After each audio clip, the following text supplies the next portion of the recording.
ဒီဗီဒီယိုလေးက12လပိုင်းခီးသွားထားတော့ဗီဒီယိုလေးပေါ့နော်အခုမှအတဲ့လုံးဖြစ်တာနဲ့အခုမှတင်လိုက်တာကင်မရာဟိုဘက်လှည့်လိုက်ဒီဘက်လှည့်လိုက်ကိုလုံးမရအောင်တောင်ကြီးအေးပင်တရားကလောရွာငံပေါ့နော်ဒါပထမဆုံးမနေ့ရောက်သွားတာကကုန်းလုံးဆရာတော်ဖျားရဲ့စင်ကြောင်ရောက်သွားတာရှုခင်းတွေကလေအရင်လာတဲ့အဲ့ဒီဘဝနေကိုကြည့်လိုက်တဲ့ဆိုလို့ရှင်အခုနေရတဲ့ရှုခင်းတွေကအရင်ပဲကိုနက်ပီရောက်နေရလို့ခံစားရပေါ့နော်အဲ့မှာတပုံလေးလည်းတော်တော်များရိုက်ခဲ့တယ်ရိုက်ခဲ့တဲ့ကိုရဲ့တပုံလေးလည်းကိုပတ်တကိုသဘောကျတယ်ပေါ့နော်ကိုစိတ်တိုင်းလေးကျဒါတငယ်ချင်းသွားခဲ့တာကတငယ်ချင်းနဲ့တငယ်ချင်းတို့မိသားစုနဲ့ကိုရီမိသားစုနဲ့မိသားစုနှစ်ခုပေါ့နော်ဒါကအဝင်သွားပြီဆိုလို့ရှိရင်ဒါကုန်းလုံးဆရာတော်ဖျားကြီးရဲ့ဒါရုပ်ကလပ်ကိုဖူးမြော်မှာပေါ့နော်ဒါဆရာတော်ဖျားကြီးရဲ့ရုပ်ကလပ်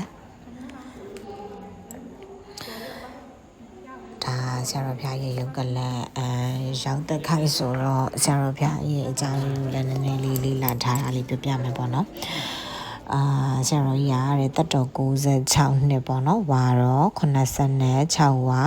2004ခုနှစ်ဇန်နဝါရီလ30ရက်နေ့မှာတဲ့ပြန်လွန်တော်မူခဲ့တယ်တဲ့လွမ်းစီရီဖြစ်စဉ်ကြောင်းတော်ကြီးတွင်တဲ့ကုန်းလုံးဆရာတော်ဘုရားကြီးရဲ့ရုပ်ကလပ်ကိုပူဇော်ထားရှိခဲ့တယ်ပြီးတော့ဆင့်ကြောင်းတော်ကြီးကိုတဲ့2004ခုနှစ်ဇန်နဝါရီ30ရက်နေ့ကပနတ်တင်ပြီးတော့မှဆောက်လုပ်ခဲ့တာ2005ခုနှစ်စက်တင်ဘာ18ရက်နေ့မှာပြီးစီးခဲ့ပေါ့နော်ဒါကတော့ဆရာတော်ဘုရားကြီးရဲ့ဒါအကျဉ်းကျုံလေးပေါ့နော်ရောက်ခဲ့တယ်ဆိုတော့နည်းနည်းလေးလိုက်ရတာလေးပြပြတာအဲ့ကနေပြီးတော့ပြန်သွားတော့ဒါကဘယ်ကိုသွားတာလဲဆိုတော့တပါဝရွှေဦးမင်လိုင်းကိုသွားတာပေါ့နော်ဒါသွားတဲ့လမ်းမှာရိုက်ခဲ့တဲ့ရှုခင်းလေးအရန်ကို12လပိုင်းလည်းဖြစ်တာဆိုတော့အရန်လေးစိမ့်ဆိုပြီးတော့အရန်လေးလာတယ်ပေါ့နော်ဘာလေးကိုပဲကြည့်လိုက်အရန်လေးလာတယ်လို့ပဲခံစားနေရတယ်ကိုကြီးအောက်ပြီးအောက်ရမှာလည်းမလာလေအဲ့လိုဖြစ်နေတယ်အဲ့လိုဖြစ်နေတယ်ဒါနောက်ကလည်းစိတ်လို့ခီးသွားတာတော့မှခီးသွားရင်ထပ်ပြီးစိတ်နေရပဲလို့ငါ့ဘွားကြီးကအဲ့လိုရှိအောင်မလားတော့မနေလင်းသားဒီဘက်ပေးနာလင်းတက်တာဆောင်လေးနဲ့မြင်နေတာငါကိုလင်းသားယူမှန်နေတာသူကလင်းသားယူတာကအလွာလေးကတဲ့ပေါ့နော်ဒီအဝင်ဝါထီကိုမုတ်ဦးထီကိုတဲ့တရားနဲ့ရှစ်ထီရှိရဆိုပြီးပြောတယ်နလန်းလို့ပြောတာပေါ့နော်ဒါလေးတွေကတော့ဒလန်းမီတလောက်ရိုက်ထားတဲ့ရှုခင်းလေးပေါ့နော်ဒါပဲမသွားရသေးဘူးအပေါ်ပဲရောက်သေးရဲ့ကိုတော်တော်ကြည့်တော်တော်လှနေပြီလို့ပဲခံစားနေရတယ်ဒါအဝင်ဝါကိုရောက်ပြီပေါ့နော်ဒါလေးကဖြည်းလေးကြည့်သွားပြီပေါ့နော်ကိုလည်းပဲတိုးနဲ့သွားခဲ့တဲ့အခါကျတော့အချိန်ကအများကြီးမရတဲ့အခါကျတော့ဗီဒီယိုကိုစိတ်ပြင်းနေပြီးရိုက်ဖို့အချိန်မရခဲ့ဘူးအဲ့တော့ကိုလမ်းလျှောက်သွားရင်းနဲ့ပဲသွားခဲ့ရတဲ့လမ်းမှာရှိတဲ့ဒါဖျားလေးတွေကိုပေါ့နော်ရုပ်ပွားတော်လေးပေါ့အဲ့လိုပြောရင်ပုံမှန်မှန်ချင်းနဲ့ရုပ်ပွားတော်လေးကိုတေချာလေးကိုတက်နိုင်တဲ့လောက်ရိုက်ခဲ့ပေါ့နော်ပြီးတော့12လပိုင်းဆိုတော့ခီးသွားရသည်ဖြစ်တဲ့အခါကျတော့လူတွေကတော့တော်တော်လေးတော့များတယ်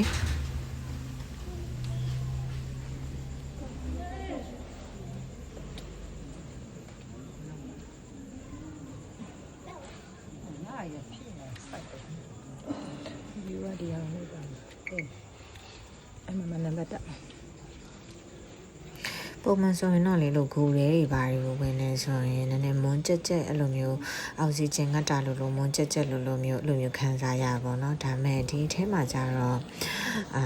ဟိုကြည့်တီကြီးနဲ့မို့လို့လားဖះတွေလည်းရမ်းများတော့ပေါ့နော်ဟိုဖះကိုဖူးလိုက်ဒီဖះကိုဖူးလိုက်နဲ့အဲ့လိုမျိုးတိတ်ပြီးမခံစားခဲ့ရဘူးအဲ့လိုမွန်းကြက်တယ်ဆိုတော့ခံစားချက်အများကြီးမဖြစ်ဘူး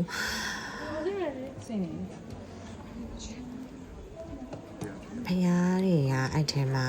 ရုပ်ပွားတော်တွေကအများကြီးပဲရှိရယ်ဘယ်နှဆူလောက်ရှိလဲဆိုရုပ်ပွားတော်ပေါင်း8094ဆူရှိရယ်လို့မှတ်တမ်းထဲမှာရှိရယ်ပေါ့နော်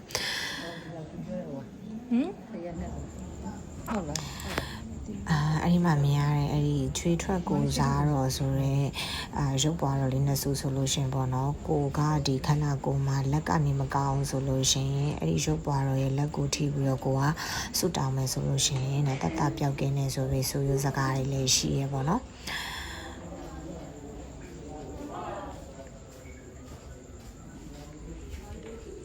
ဘယ်နေရာကိုပဲကြည်အားလုံးကအဲ့လိုမျိုးရုပ်ပွားတော်ရင်းနဲ့ပြည်နေရအဲ့လိုမျိုးပုံစံစုံ ပုံစံမျိုးစုံနဲ့ပေါ့နော်ရုပ်ပွားတော်တွေအများကြီးပဲဒါလေးရတော့ကြောက်ခတ်ကလေးပေါ့နော်လှတဲ့ချင်းလို့ရိုက်ထားတာအဲ့ဒါလေးကိုကြည့်စိတ်ထဲမှာအဲ့လိုမျိုးကြည်နူးတလို့ပဲတစ်မျိုးလေးပဲခံစားရတယ်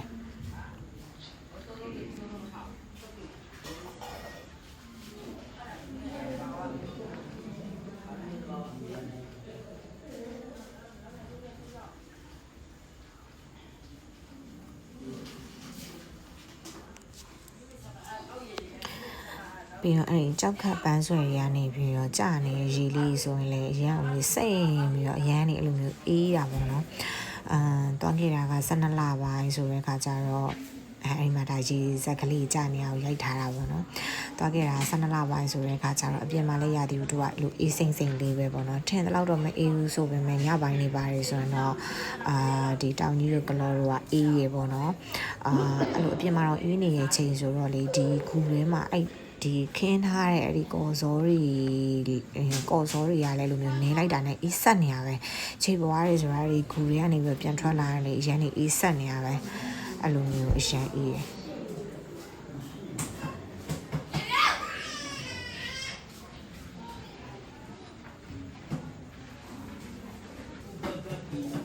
သူများတွေကတော့အတွဲရည်နေပေါ့နော်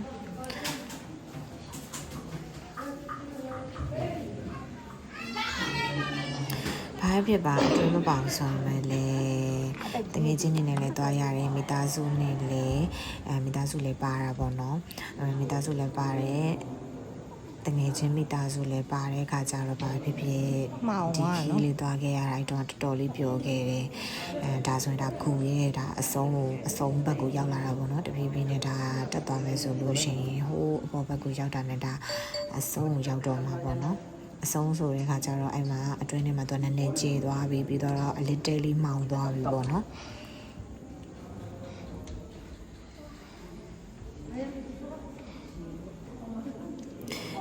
နည်းနည်းလေးအလင်းရောက်မရတော့အောက်ကလည်းနည်းနည်းကြည့်တက်ကတဲ့အတွက်ကျတော့ချုံးမှဆိုလို့အေးရလဲအေးရပြီးတော့ကုံစောရလည်းနေရာယူရင်ညာဆိုတဲ့ခါကျတော့လေ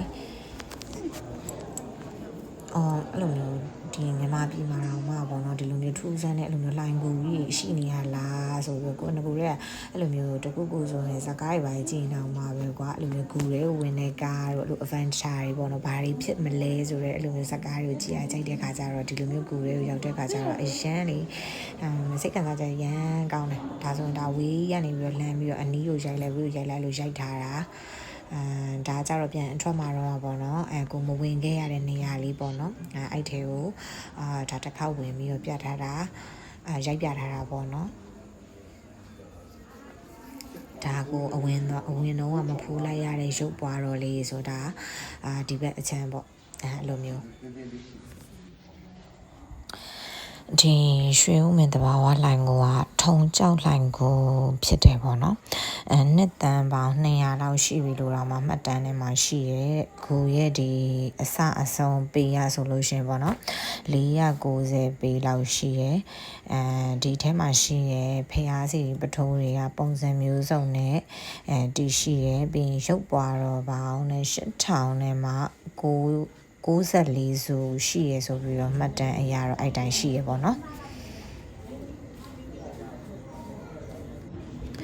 အရင်ကဆိုလို့ရှင်လေအဲ့လိုမျိုးရှူခင်းနေတွင်ဓပုံနေအများကြီးရိုက်ကားတာကိုကြိုက်တာပေါ့နော်အခုနောက်ပိုင်းကျတော့အသက်ကြီးလာလို့လားမသိဘူးဒီလိုမျိုးရှူခင်းရလှတာတွေကိုမြင်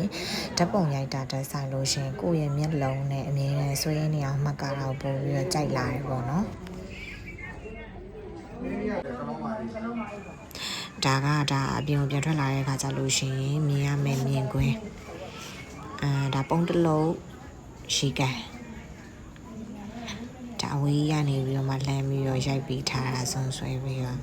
အရန်လာတဲ့ရှုခင်းနေရလေးလိုမျိုးကြည့်နေရတာနဲ့ကိုရန်နေစိတ်ချမ်းနေတာနဲ့